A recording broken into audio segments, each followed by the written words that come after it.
E você realmente enxerga? Eu acho que não, porque o essencial, meu amigo, é invisível aos olhos.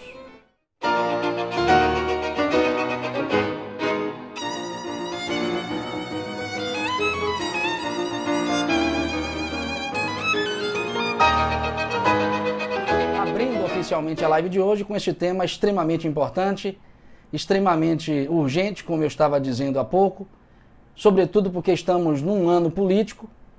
O tema é: tudo que você não aceita faz crescer a sua sombra. E eu começo então a live de hoje, como de costume, com um diagnóstico do nosso tempo. Porém, este diagnóstico eu não o farei tomando como introdução, como preâmbulo, como mote simbólico para o desenvolvimento de algumas ideias. Eu o tomarei como centro de gravidade ou como problema humano central desta palestra.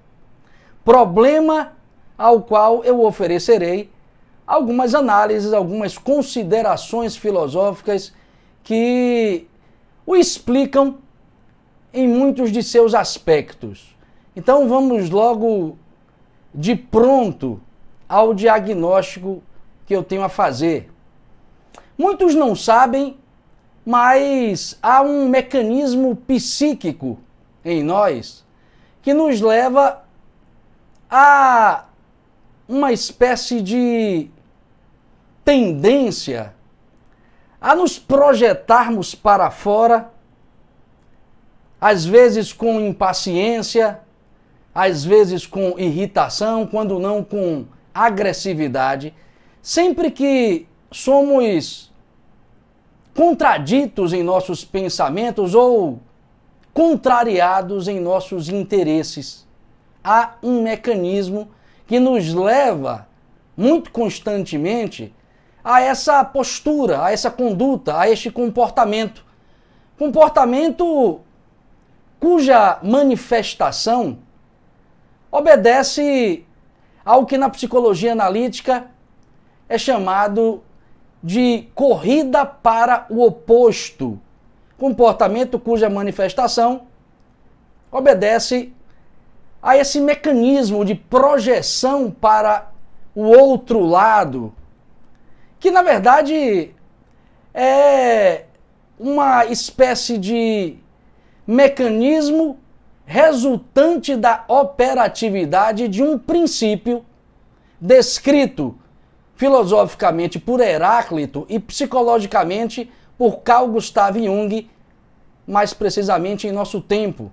Em grego, este princípio chama-se enantiodromia, ou como eu disse, corrida para o oposto.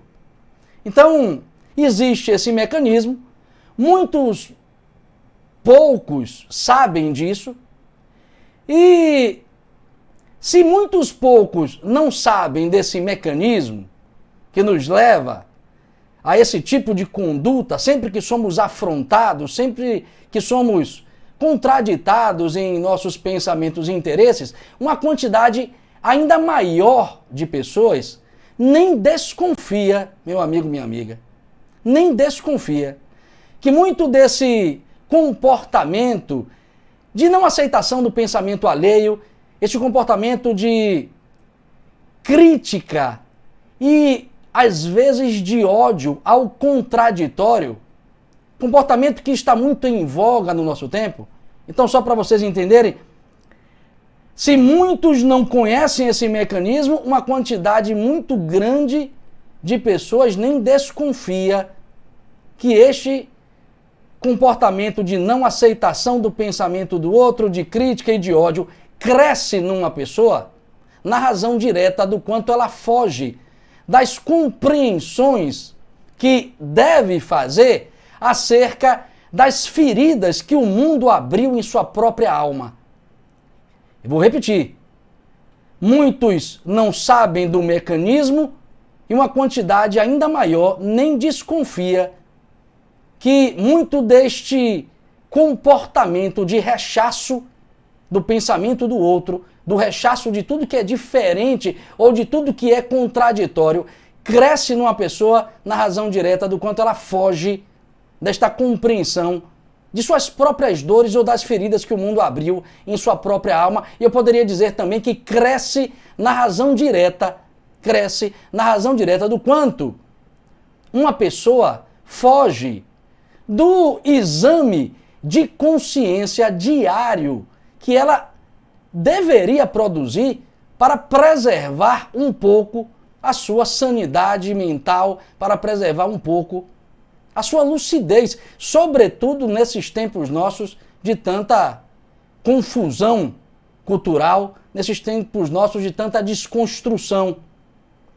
E isso explica, presta atenção, isso explica, de certo modo, o porquê abundam em nossos dias tantas pessoas cacto.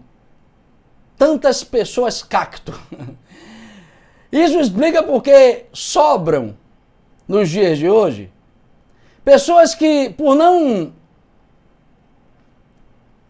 se colocarem a curar as suas próprias feridas interiores, por não se colocarem a lutar contra os seus próprios defeitos diariamente, para compensar essa espécie de autonegligência de alma, patrulham o que os outros pensam e falam o tempo todo. Ou seja, para compensar esse indiferentismo de espírito, patrulham o que os outros pensam e falam e até esperam ansiosas por encontrar alguém com pontos de vista diferentes dos seus, a quem possa ferir com críticas espinhentas, daí porque pessoas cacto, para rotular estas pessoas com pontos de vista diferentes dos seus, com as rotulações da moda, quando não atacá-las com histerias e acusações odiosas, sentenças sumárias. E mais do que tudo isso, agem assim sob o pretexto de que estão defendendo, sei lá, as baleias, defendendo, sei lá, os bichinhos, a liberdade, a democracia, os direitos humanos, as mulheres, os negros, os gays e tudo mais de social que possa camuflar, e tudo mais de social que possa camuflar as suas afecções inconscientes e o seu irresistível desejo de ferir alguém, porque somente com esta conduta ela consegue reequilibrar a sua psique. Presta atenção no mecanismo.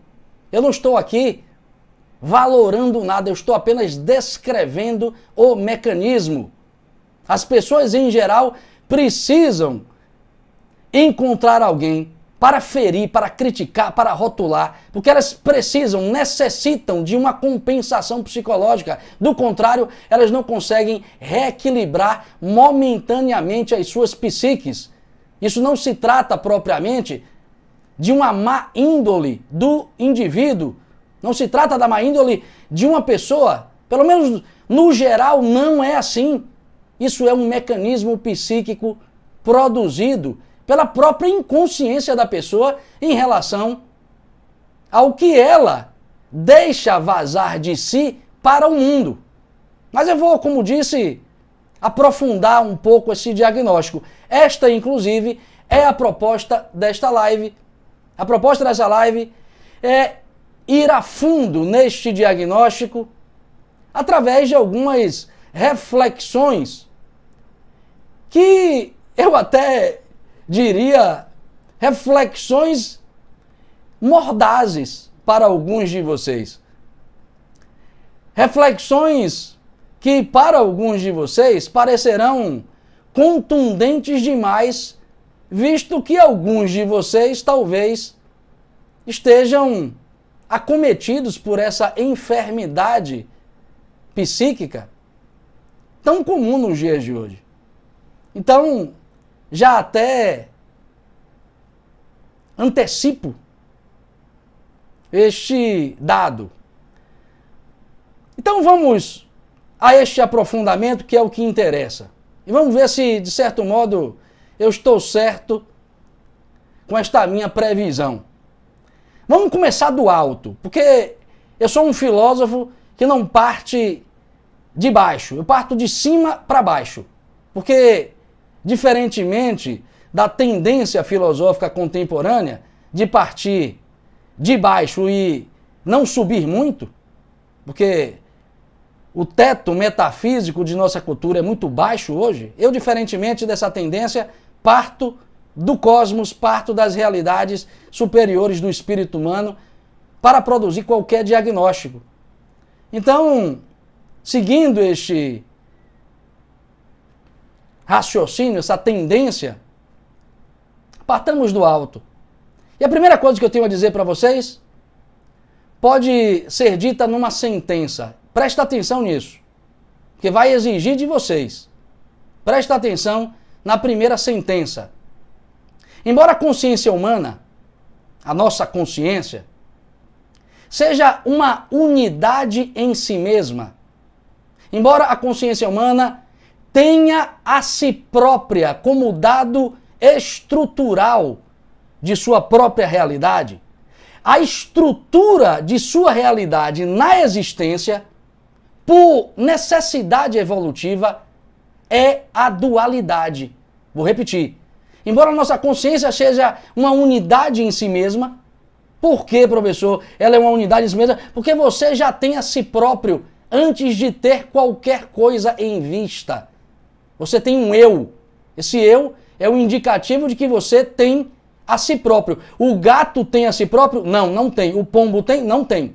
Nem sabe que está vivo. Vive, mas não tem consciência de si. Não tem eu. Você tem. Então a consciência humana é uma unidade. Em primeiro lugar, é uma unidade. No entanto, no plano da existência, a estrutura de sua realidade não é só a dualidade. Essa dualidade, não é só a unidade. Essa unidade fica oculta porque ela está no âmbito de uma experiência de dualidade. É por isso que para nós, aqui no mundo, tudo é dual. Em cima, embaixo, esquerda, direita, céu e terra, bem e mal, homem e mulher e tudo mais que serve de parâmetro para nós vivermos no mundo. Na verdade, se olharmos com muita atenção, a dualidade do mundo é a escola dos contrastes na qual a consciência encontra-se matriculada. Como é, professor?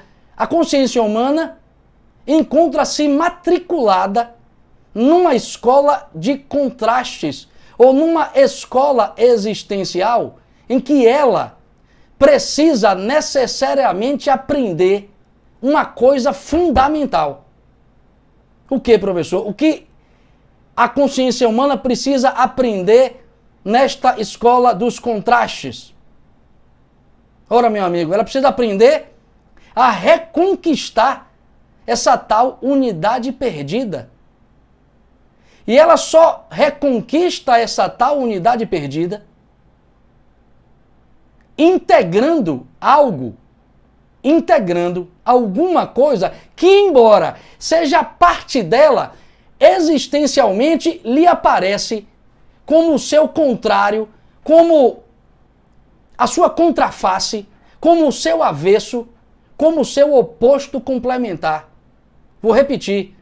O que a consciência humana precisa aprender nesta escola dos contrastes ou neste mundo da dualidade inexorável, porque a dualidade não cede, o que ela precisa aprender é integrar aquilo que na existência, embora seja parte dela, aparece a ela, consciência, como o seu contrário, como o seu oposto complementar. O que, professor? A sua própria sombra.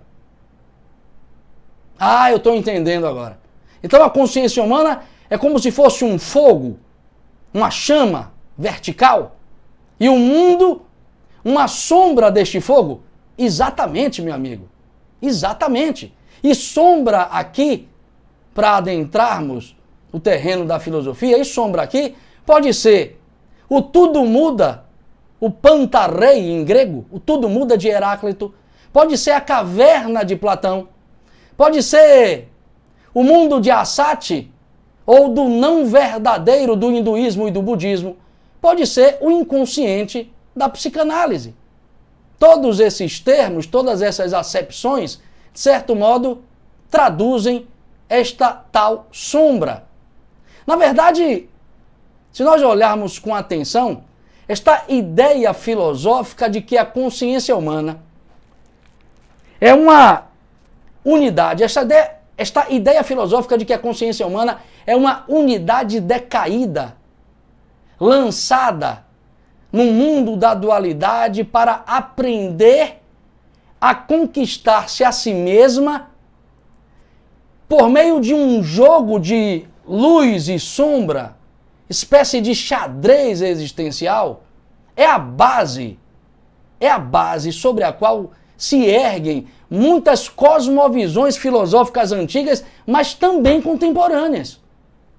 É a base sobre a qual se erguem muitas cosmovisões filosóficas antigas, mas também contemporâneas, como, por exemplo, a cosmovisão nietzschiana, que parte de dois princípios existenciais fundamentais, que parte de dois opostos complementares, Apolo e Dionísio.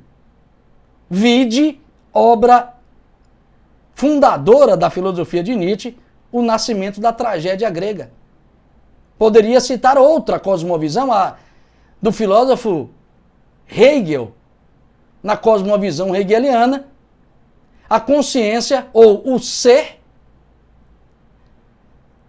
completa-se na história e o faz através do reconhecimento necessário do que ele chama de eu e outro. Enfim, exigiria aqui mais tempo para discorrer sobre isso, eu vou ficar por aqui para não me alongar muito. Não. Não tem tempo para isso. As perguntas vocês podem mandar depois lá no meu direct e eu respondo. Eu só tenho 1 horinha de live, não tem como. Ocorre, pessoal. Então entendam primeiro esse elemento fundamental, constitutivo de nossa experiência no mundo. E agora procuremos entender o que aconteceu no nosso tempo. Ocorre que a cultura moderna, pela precariedade de seus referenciais simbólicos para se pensar qualquer coisa que diga respeito à experiência humana, pela precariedade dos símbolos de nossa cultura, nós acabamos nos tornando extremamente unilaterais em nossos entendimentos e em nossas compreensões sobre a realidade humana. Ao ponto de muitos de nós, presta atenção, ao ponto de muitos de nós acreditando que o mundo não é como ele é. Acreditando que o mundo não é como ele é, mas que o mundo é como nós pensamos que ele é, ou que o mundo é não como ele é, mas que ele é como gostaríamos que fosse. Ou seja, ao ponto de muitos de nós nos autoiludirmos com a nossa compreensão sobre o mundo, infantilmente não aceitamos os seus nãos, as suas afrontas, os seus contrários e os seus contraditórios. Como se estes nãos, estas afrontas, estes contrários e estes contraditórios não fosse aquela parte da consciência que no jogo da dualidade transformou-se em sombra, transformou-se em mundo, transformou-se em nosso mundo. Como é que é o negócio aí, professor? Então o senhor está me dizendo que existe uma interdependência entre o meu mundo interior e o meu mundo exterior, e que meu mundo exterior reflete necessariamente o meu mundo interior, de um modo que tudo que eu encontro fora resulta do que eu penso de mim e do mundo em que eu vivo, e que por isso eu não posso ficar apenas com um dos mundos, no caso, o que me convém. Exatamente, meu amigo. Se vocês quiserem em chave psicológica analítica, em chave junguiana, a gente pode perguntar o seguinte: então, professor, o senhor está me dizendo que pelo fato do meu mundo interior ser governado, ser regido pelos mesmos princípios arquetípicos que o meu mundo exterior e vice-versa, o senhor está me dizendo que pelo fato destes dois mundos serem regidos pelos mesmos princípios arquetípicos, existe uma identidade inexorável, uma identidade intrínseca, uma identidade indissolúvel entre eles? Exatamente, meu amigo. E que, por lei de ressonância ou afinidade, só podemos então nos conectar externamente com aquilo que estamos em ressonância interna. Exatamente, meu amigo, exatamente de novo, ou seja, você está ficando inteligente. Exatamente. O mecanismo é basicamente o seguinte, presta atenção, para não ficar tão complexo. O assunto é complexo. Exige atenção, disposição e abertura de consciência para o entendimento disso. O mecanismo é o seguinte: tudo que nós rejeitamos, tudo que nós não aceitamos em nós mesmos, tudo que nós não queremos ser, tudo que nós não admitimos em nossa identidade, tudo que nós não admitimos em nosso caráter, forma, como numa máquina fotográfica antiga, o nosso negativo, forma a nossa sombra. Porque o repúdio de algo em nós, não faz desaparecer esse algo em nós como possibilidade. Eu vou repetir, presta atenção nisso, que esse talvez seja o cerne do que eu tenho a dizer. O repúdio, porque o repúdio em nós de alguma coisa não faz com que esta coisa desapareça em nós como possibilidade. Apenas nós a desterramos de nossa consciência, apenas nós a expulsamos de nosso campo de visão, apenas nós a expatriamos de nosso mundo interior. Este algo que nós repudiamos em nós é expulso de nosso campo de visão, é expulso de nossa consciência, é expulso de nosso mundo interior. E vocês poderiam perguntar, e vai para onde, professor? Adivinhem, para o mundo de fora. Nasce aí o que os psicólogos chamam de projeção. Nasce aí o que os psicólogos chamam de projeção. Ou seja, ao rejeitarmos ou não aceitarmos as nossas próprias sombras, passamos então a lidar com elas, não mais dentro de nós, não mais no nosso mundo interior, mas agora projetadas inconscientemente na face dos outros. O que nos leva a nos ocuparmos demasiadamente com os hábitos daquele vizinho imprestável. O que nos leva a nos ocuparmos demasiadamente com as ações daquele colega de trabalho chato, insuportável. O que nos leva a nos ocuparmos demasiadamente com as palavras daquele presidente, daquele governante fascista. Então o senhor está me dizendo, professor, peraí, porque agora eu estou começando a entender. O senhor está me dizendo então que quando eu aponto o dedo para o meu vizinho e chamo ele de imprestável, quando eu aponto o dedo para o meu colega de trabalho e chamo ele de chato, e quando eu falo desse tal presidente fascista, se eu estou demasiadamente envolvido com isso, se eu estou arrebatado emocionalmente quando aponto o dedo para estas figuras, é porque eu sou estas figuras? Ora, meu amigo, exatamente. Então o senhor está me chamando do vizinho imprestável, do colega de trabalho chato e do presidente fascista? Exatamente, meu amigo. Se você se incomoda com ele demasiadamente, é porque existe algo nestas figuras que é seu, só que você não consegue reconhecer em você e por isso necessariamente projeta no mundo. Só que o mundo, como é seu, como é você, sob a forma de mundo, devolve a você através da face do outro que você tanto repudia. Olha que mecanismo pedagógico extraordinário. É um mecanismo da vida.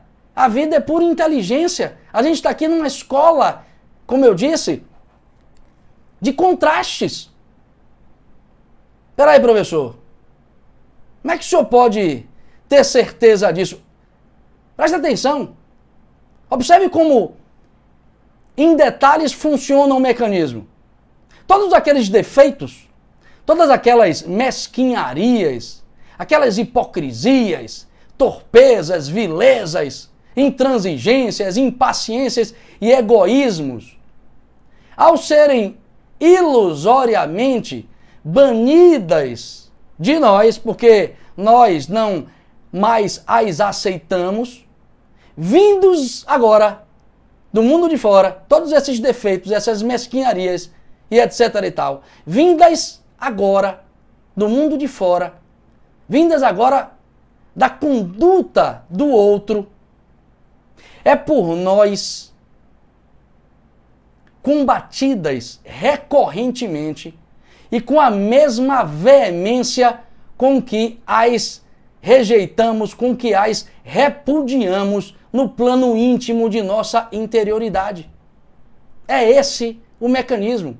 E digo mais a vocês, o mecanismo de compensação por mim aqui descrito não para por aí. Esse mecanismo não para por aí. Tem mais, professor? Tem mais.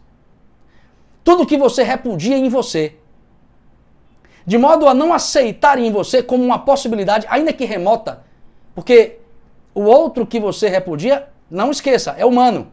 E você também. E você é um humano, assim como ele, desconhecedor de si mesmo. Então você não pode garantir que não incorrerá na conduta que você tanto repudia no outro. Então, voltando, tudo que você repudia e não aceita de modo algum em você como possibilidade, cedo ou tarde lhe retornará como um bumerangue invisível e sorrateiro. Cedo ou tarde você terá de viver esta coisa.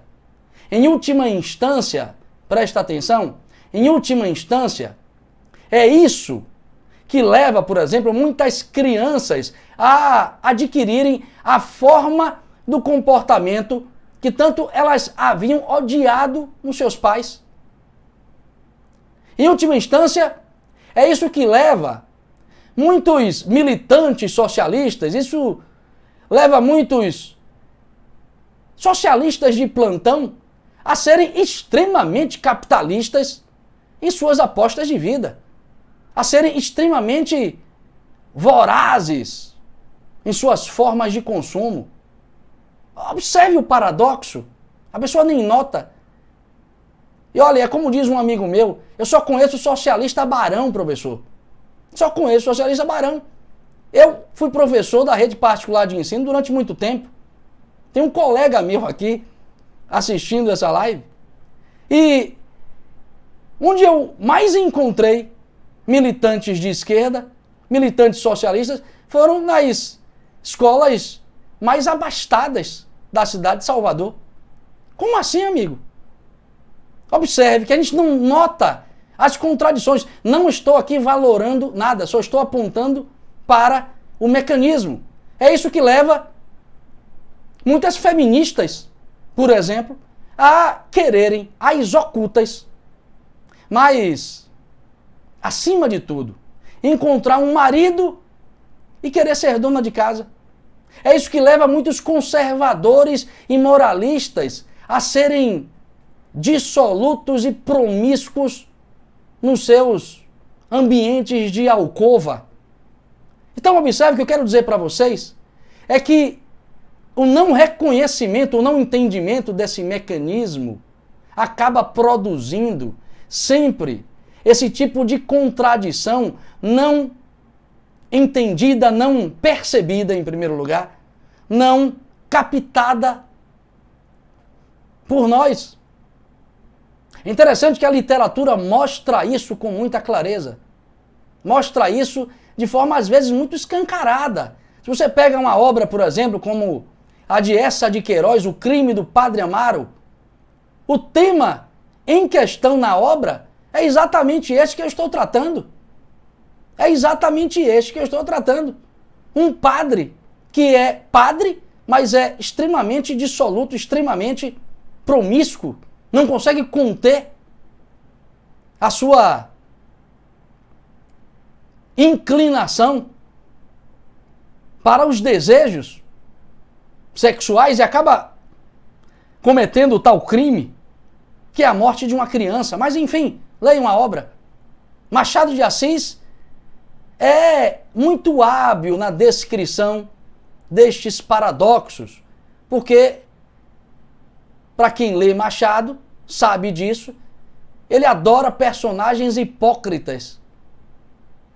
Há sempre um personagem hipócrita que denota essa contradição em suas várias atuações, em seus vários comportamentos ao longo das suas experiências. Enfim, em suma, pessoal, em suma, o que eu quero dizer para vocês é que as nossas sombras são o somatório, em geral, as nossas sombras são o somatório de tudo aquilo que nós cremos e dizemos convictamente que deveria ser despachado do mundo para o raio que os parta.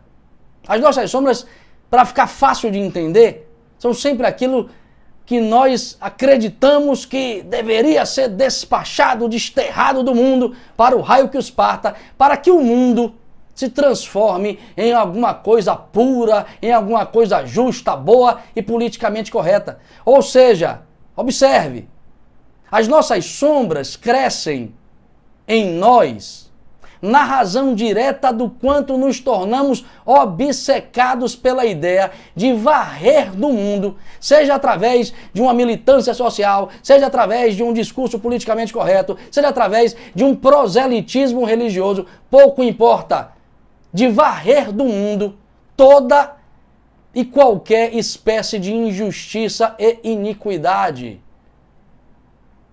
Ou seja, nossas sombras estão aí, nesse nosso dizer convicto de que esta e aquela coisa deveria ser banida, deveria ser despachada do mundo para o raio que os parta, para que o mundo possa adquirir feições mais justas e politicamente corretas. Então, vocês observem que, de certo modo, isso é uma flagrante contradição. Isso é uma flagrante contradição. As nossas sombras crescem em nós na razão direta do quanto nós julgamos arbitrariamente uns e condenamos sumariamente outros, como se fôssemos o supremo juiz do mundo e como se estivéssemos nós, meros mortais, como se estivéssemos acima do bem e do mal, como em geral eu costumo ouvir nos dias de hoje. Eu já ouvi de pessoas próximas: não, professor, isso é ódio do bem. Como é que é o negócio, amigo? Ódio do bem. Eu já ouvi de pessoas próximas: isso é violência necessária. Então é você quem dita o que é necessário ou não, quando o que está em questão é o uso da violência. Repare que é uma perda de bom senso. E tudo isso, presta atenção, tudo isso, como se, de fato, nós, para não falar as pessoas, nós, como se tudo isso, de fato, indicasse que nós estamos efetivamente comprometidos com essa tal justiça que nós exigimos que se apresente no mundo. Porque a julgar, pelo quanto nós somos injustos e desrespeitosos com nós mesmos, a julgar pelo quanto nós nos encontramos subjugados pelos desejos que temos, pelas miudezas e ninharias da existência, a julgar pelo quanto o nosso tempo diário é consumido pelas nossas inércias, pelas nossas preguiças, pelas nossas indolências ou pelas nossas ambições pessoais, pelas expectativas do se dar bem, pelos nossos dilemas emocionais, pelas nossas crises existenciais, pelas nossas pulsões instintivas, a julgar por tudo isso, acreditar que nós estamos realmente preocupados com o tal do social, com o tal da justiça social, com o tal mundo melhor. Porra, velho, é pura ingenuidade. Se não for uma tolice mesmo, é tolice. Porque a verdade que a gente não quer encarar é a seguinte: nós, pessoas médias, salvo raras exceções, lutamos mesmo é pelo nosso social. Nós, pessoas médias, lutamos mesmo é pelo nosso mundo melhor. Agora, claro, fica bonito sair na foto do Instagram, fica legal sair de consciente, não é assim? De consciente no Facebook. Para eu engatar aqui as últimas reflexões, que o tempo urge,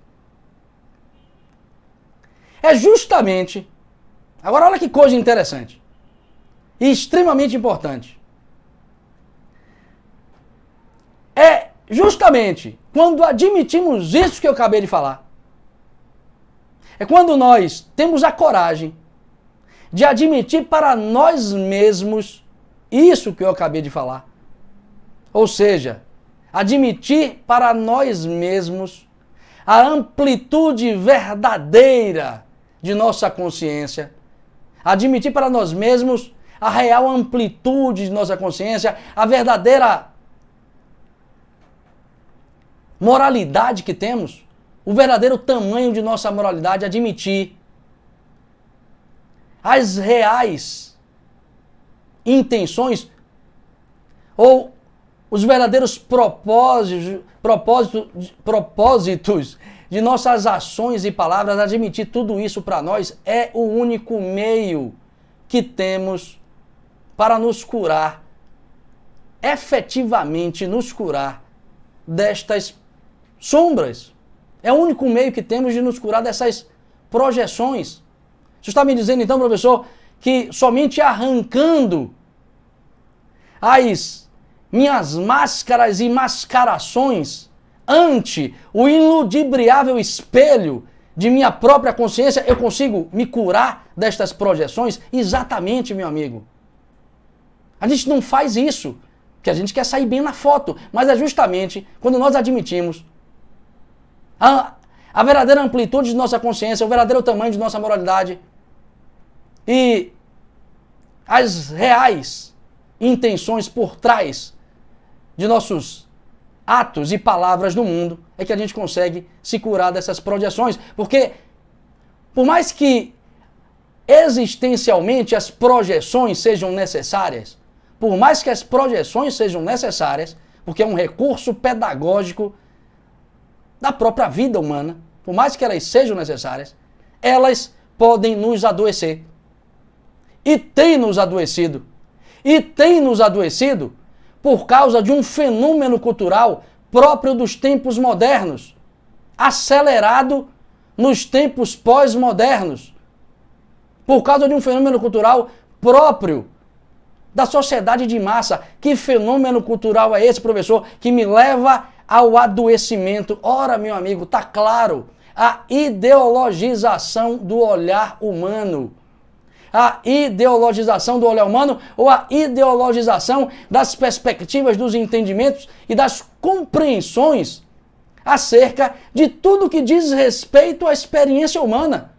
Porque como se já não bastasse a nossa tendência de projetarmos nossas sombras no mundo, criamos agora, na modernidade, as ideologias de massa, os tais ismos de todos os tipos, os tais ismos de todos os tipos que são espécie de prisões psicológicas que impedem que nós enxerguemos que nós estamos o tempo todo projetando sombras no mundo e criando com estas sombras as injustiças contra as quais nós nos empenhamos a lutar, nós nos empenhamos a combater todos os dias.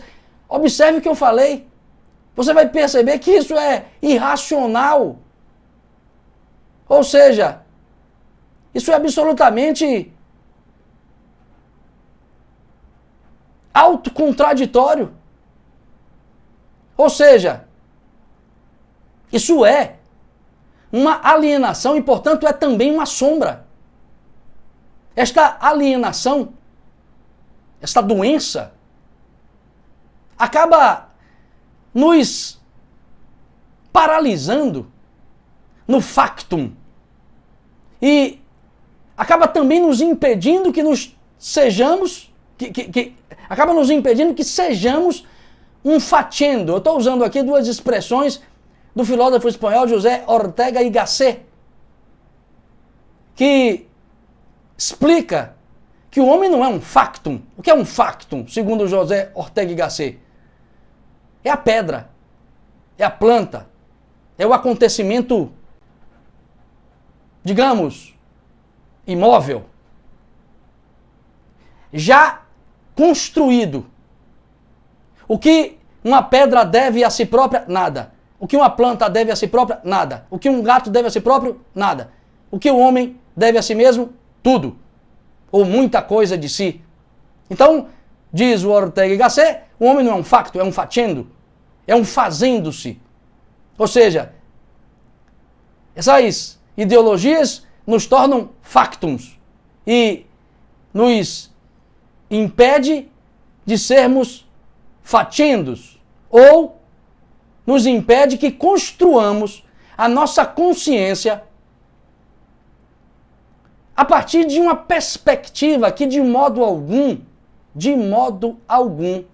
perde de vista os dois polos da realidade, que de modo algum perde de vista os dois extremos da dualidade, que jamais perde de vista as duas dimensões constitutivas do mundo, que jamais deixa de acolher os nãos, as afrontas, os contrários e os contraditórios apresentados pelo mundo e que por isso está mais longe da unilateralidade e mais próximo de uma visão de conjunto, mais próximo de uma visão de unidade, que é, lembro a vocês o que falei no início dessa live, que é o que a consciência está o tempo todo buscando para encontrar neste labirinto que é a existência as pistas que a levem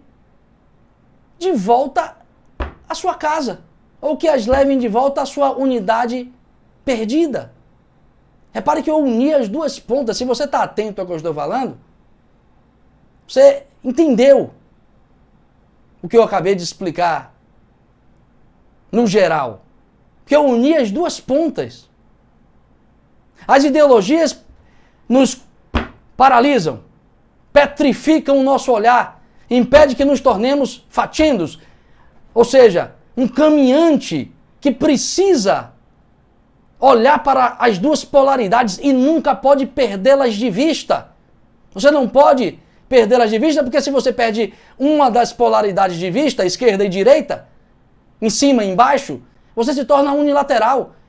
E incorrendo na unilateralidade, produz uma mega sombra no mundo que lhe retornará com um tabefe na cara, no meio da face, cedo ou tarde, porque o mundo lhe obrigará a viver aquilo que você está repudiando. O que está se repudiando aí? O outro lado da realidade. Porque, como eu costumo dizer sempre, nós não temos a realidade nos tem. Nós não temos a verdade nos tem. Nós não temos a vida nos tem. Se nós viramos essa chave, a gente encaixa as coisas de modo a nos posicionarmos na realidade, na verdade do mundo e na vida de modo mais lúcido. Não podemos perder de vista os dois polos, sob pena de cairmos nesta alucinação social e cultural que atravessa os nossos tempos. Hoje, manter-se lúcido, manter-se sóbrio, manter-se com um mínimo de sanidade mental é tarefa, meu amigo, para poucos, porque, no geral, as pessoas estão em queda vertiginosa, estão em enlouquecimento acelerado. É impressionante. Bom, retomando o raciocínio, a alienação dos ismos, na verdade, se nós observarmos com muita atenção, não é propriamente uma sombra, mas uma espécie de sombra sobre a sombra.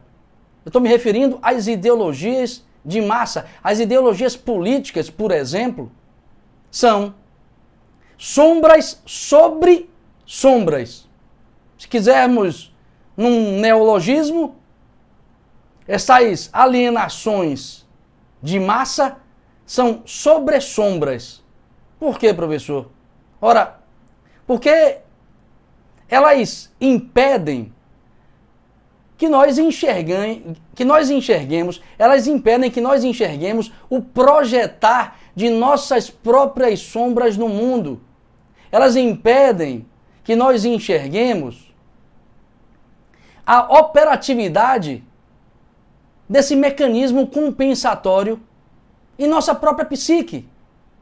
Como essas ideologias conseguem produzir isto, professor? Ora, meu amigo, não é difícil de perceber. Toda ideologia, seja política, seja religiosa, seja social, toda ideologia nos dá de pronto a impressão de que já temos a verdade sobre determinado problema humano e tudo mais que for preciso para resolver esse problema. Observem se não é assim. Ou seja, nós sempre temos a impressão de que temos a verdade a respeito da coisa para a qual nós dirigimos as nossas avaliações, os nossos olhares. Então, isso acaba nos colocando naquele lugar do factum, ou da paralisia de consciência, ou da petrificação do nosso olhar. Porém, o que de mais grave, o que de mais nefasto, estas alienações de massa, estas alienações dos ismos nos provoca, é a cegueira quanto ao fato de que o mundo será tão mais justo quanto mais nós, tirando o dedo em rixe apontado para fora, nos responsabilizarmos por todas as nossas dores existenciais, por todas as nossas frustrações de vida, por todas as vicissitudes, as dificuldades, as adversidades que marcam a nossa trajetória. Observe o que eu acabei de falar com atenção. essas alienações coletivas são graves ou agravam esta nossa tendência de projetar sombras no mundo, sobretudo porque nos tornam cegos ante a este fato inequívoco da realidade humana. Que fato, professor? Repete aí. O mundo será tão mais justo quanto mais as pessoas tornarem-se justas. O mundo será tão mais nobre quanto mais as pessoas tornarem-se nobres. O mundo será tão mais justo quanto mais as pessoas assumirem as suas próprias dores, os seus próprios dilemas existenciais, sem procurar culpados no mundo. Porque não é o mundo, meu amigo, o responsável pelas suas dores, pelos seus fracassos existenciais. Eu há pouco conversava com um amigo e ele me falava, não, mas a sociedade faz isso. Que sociedade, amigo? Cadê essa coisa? Onde é que está a sociedade? Não tem sociedade. Tem pessoas, tem seres humanos, tem consciências em atividade, produzindo pensamentos, emoções e ações. Não tem só. Ah, não, professor, mas é o sistema. Que sistema, amigo? O sistema somos nós. Nós somos o sistema. Não, professor, mas o mundo está contaminado. Nós somos a contaminação do mundo. Não tem nada fora que não esteja primeiro dentro de nós. É como eu disse na live passada. O estado do mundo de hoje é o reflexo inequívoco do estado de consciência da humanidade. O que estamos vendo hoje no mundo reflete inequivocamente o estado pobre e infantil da humanidade. E tem mais.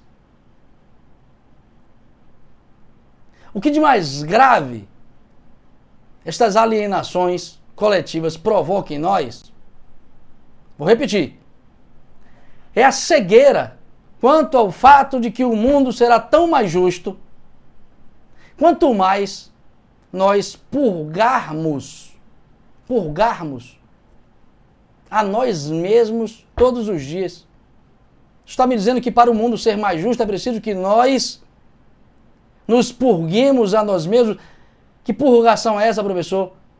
Exame moral de consciência diário. Exame moral de consciência diário. Sabe por quê?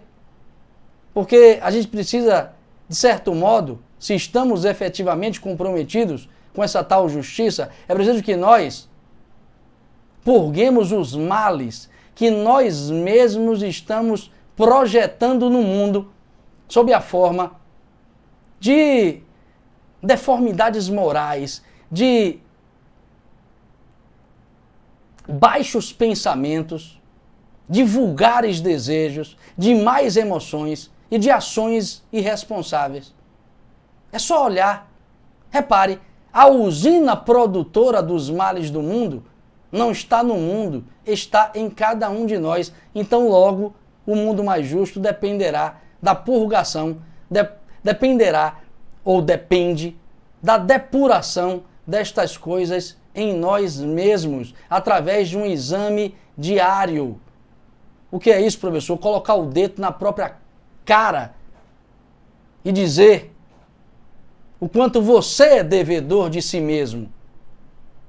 Só esta mudança de postura é capaz de nos conduzir a um nível de lucidez consistente. Só essa postura. Tire o seu dedo apontado para fora e aponte para o espelho. Essas alienações coletivas, esses ismos políticos, nos cegam para isso. Para finalizar mesmo, preste atenção numa coisa extremamente importante.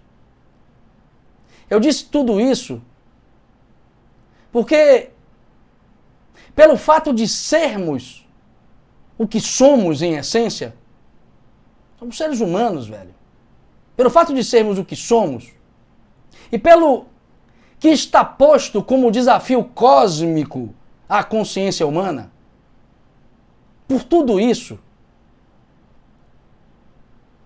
eu digo a vocês que nós somos os únicos responsáveis por tudo que nos acontece.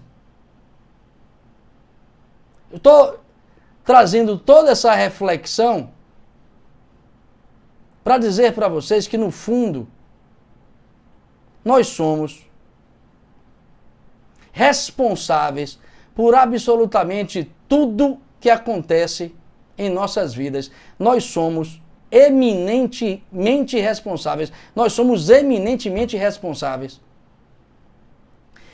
pela forma como o mundo se apresenta a nós. E se nós não conseguimos perceber isso, é porque, observem,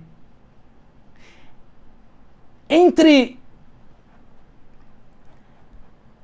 o nosso estado de alma interior, entre o nosso estado de consciência e a correspondente mudança da forma como o mundo se apresenta a nós. Se nós não percebemos isso, é porque entre o nosso estado interior e a mudança correspondente da forma como o mundo se apresenta em nós, entre essas duas dimensões, corre um certo período de tempo, às vezes demasiadamente longo, que nos leva a não percebermos que somos sempre nós quem damos vida a absolutamente tudo que nos rodeia. Quando eu digo tudo, eu falo do mundo de cada um. O seu mundo é vitalizado, é construído pela sua consciência. O mundo se apresenta à sua consciência como reflexo da forma como ela, consciência, se posiciona ante a própria consciência e ante o próprio mundo.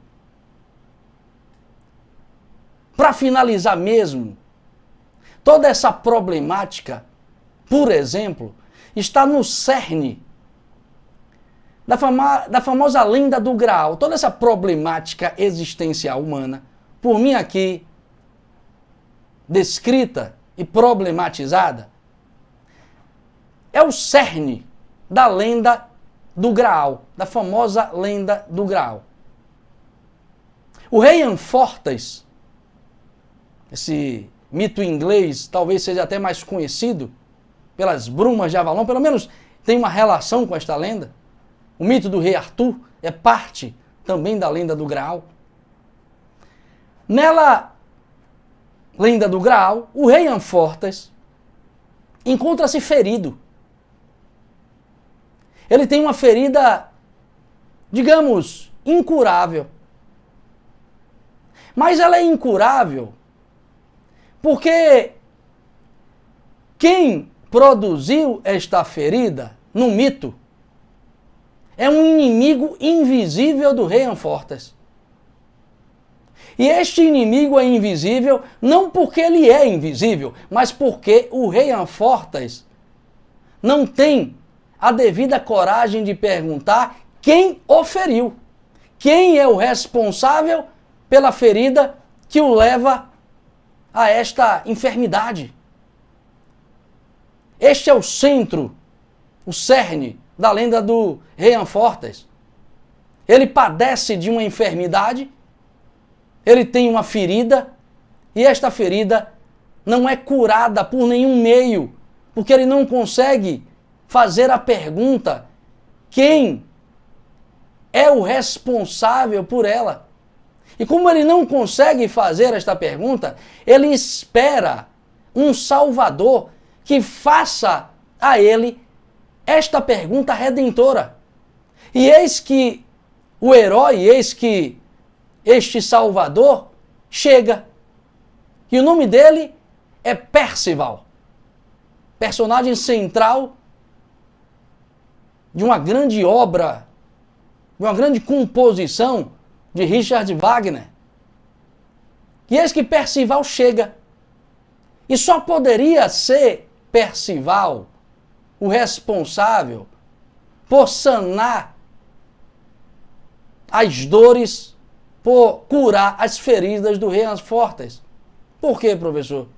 Porque a palavra Percival vem, etimologicamente, do germânico antigo, que significa aquele que transita entre as polaridades.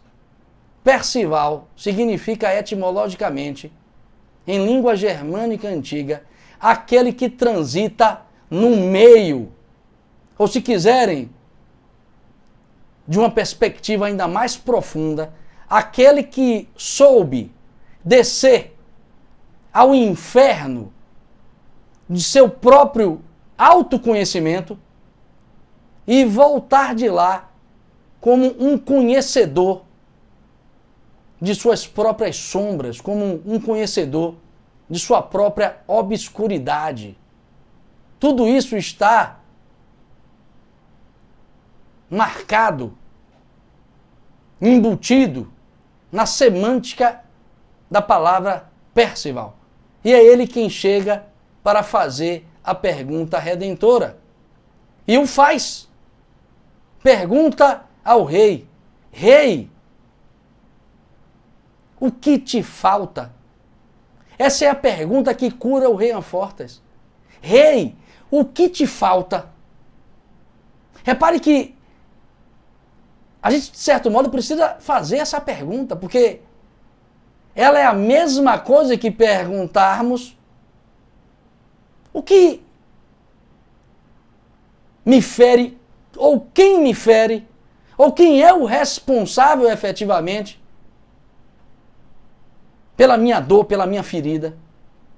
Repare que fazer essa pergunta é extremamente difícil, tanto para o rei Anfortas quanto para cada um de nós, porque nós jamais gostaríamos de saber que somos nós os únicos responsáveis pelos nossos próprios sofrimentos. A gente foge disso como o diabo foge da cruz, porque é sempre mais fácil acusar o mundo, ou alguém do mundo, ou um vilão do mundo, ou o vizinho, ou o colega de trabalho, ou o presidente. É sempre mais fácil achar que a culpa é do outro, diz Raul Seixas numa música.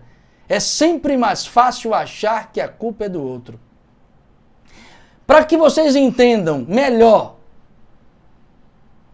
esse mito, ou essa passagem do rei Anfortas, eu vou traduzi-la num conto budista. Para finalizar mesmo. Vou traduzi-la num conto budista. Um guerreiro budista teima em não sair das portas de um mosteiro para que seja atendido por um grande mestre, por um grande sábio. Este guerreiro vive uma crise existencial e quer ser atendido para sanar essa crise. Quer encontrar um mestre. E o mestre reluta em atendê-lo. Só que esse homem insiste. Chega o inverno, o homem continua nas portas do mosteiro morrendo de frio. E o mestre, então, compadecido deste homem e percebendo o valor desse homem, dada a sua disciplina, dada a sua insistência, vai até este homem e diz a ele apenas uma pergunta. E o homem então pergunta ao mestre, o guerreiro então pergunta ao mestre: Senhor, como faço para sair dos ciclos de sofrimento? Como faço para sair do ciclo de sofrimentos? Como faço para sair do ciclo das dores existenciais? E o mestre então lhe responde com outra pergunta: quem te colocou aí? O guerreiro se ilumina. Quem te colocou aí é a resposta através de uma pergunta dada pelo mestre ao guerreiro. Quem te colocou aí? que eu quero dizer com isso é que frente a toda a adversidade, a toda a dificuldade, a toda a vicissitude, a toda a dor, a todo o sofrimento, nos cabe esta pergunta: quem nos colocou aí?